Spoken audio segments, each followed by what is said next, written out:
So let's just talk about how Boston sold the bag in Game 5. And it's really simple. I mean, you can complain about those turnovers, whether or not some of those fouls, or whether or not the Warriors had the refs on their side. Whoop-de-whoop-whoop. Honestly, I don't care because I'd rather Boston lose this series anyway, so it doesn't really matter to me. But you can't return the ball over 18 times. You know, you got your good players, Jason Tatum, Jaylen Brown. They're missing, gimmies when it comes to those free throws, and the team not shooting the ball well from the line in general that game. And again, 18 turnovers. It's not a winning formula, and they're well aware of this. That 1 in 7 when they turn the ball over more than 16 times, and like 13 and 2 when they keep it like under 16. So they just turn the ball over less. They'll be fine. Also, Jason Tatum has to score better inside the arc. Like, he's shooting great from 3 in this final series, really is. But inside, yeah, awful. Everything else is awful. Which, if he was just playing decent inside the arc, they probably have a chance to close out tonight instead of being closed out tonight. But also them selling that game after being up in the fourth quarter at home, yeah, that's a big one too, man. That's a big one too. That you just shouldn't lose. But again, it's Celtics. I don't really care. So they're going in Game 6. Adam Silver will not be there tonight if the Warriors win because he did test positive for COVID.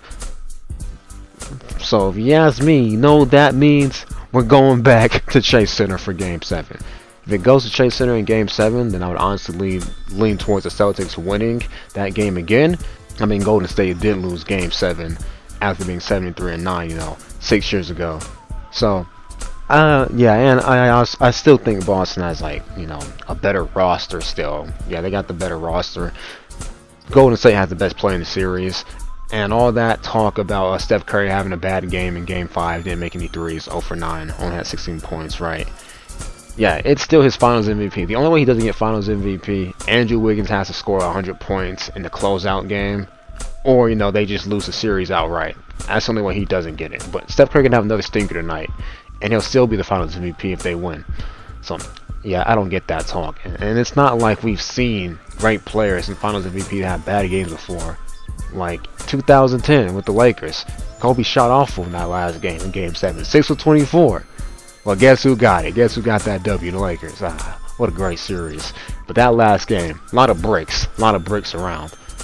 But guys having a bad game is going to discredit it from winning the Finals MVP. You got to have like a couple of bad games with your teammates playing really well to lose it. But yeah, I don't get that. I really don't. Like, I get it. We like to joke on Steph not having Finals MVP. I get that. But if the Warriors win this series and everyone plays throughout the way you expect them to play, he's still going to get it. Even if he has another bad night and doesn't make any threes, he will still get it. Like, the only way he doesn't get it, and I'm being serious when I say this, Andrew Wiggins will have to score 100 points tonight. That's the only way he doesn't get the Finals MVP. Like, if Andrew Wiggins scores 100 points tonight, then yeah, you got to give it to him because it's 100 points. But anything else, he scores 99, he's not getting it. Nope. That wouldn't be good enough. Again, though, when it comes to Boston Celtics and them winning tonight's game, they just cut down the turnovers, and Jason Tatum's able to finish, a lot more effectively inside the arc when it comes to in the paint or in the mid-range area, and Jaylen Brown isn't that sloppy with his handle. I think they'll be fine because either scenario, with the way they defend Steph Curry, can honestly work, whether it's the drop, which I can't stand, but it could work, and them being aggressive with the doubles and sending more attention to him, what they did in Game 5. Both of them can honestly work. Like, they both can work.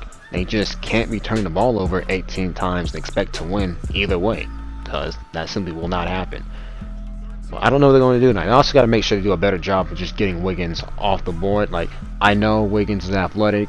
He's playing really hard. He's doing his best thing out there. But him getting, 13, 16 boards in a game, and Steph having 10 boards in one game, like, you gotta just better getting those guys off the glass.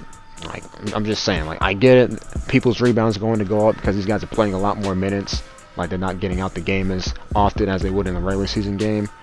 But, like, really, Wiggins getting 16 boards in the game, getting 13 boards, 10 boards in another game. Like, you gotta do more to get them off the glass.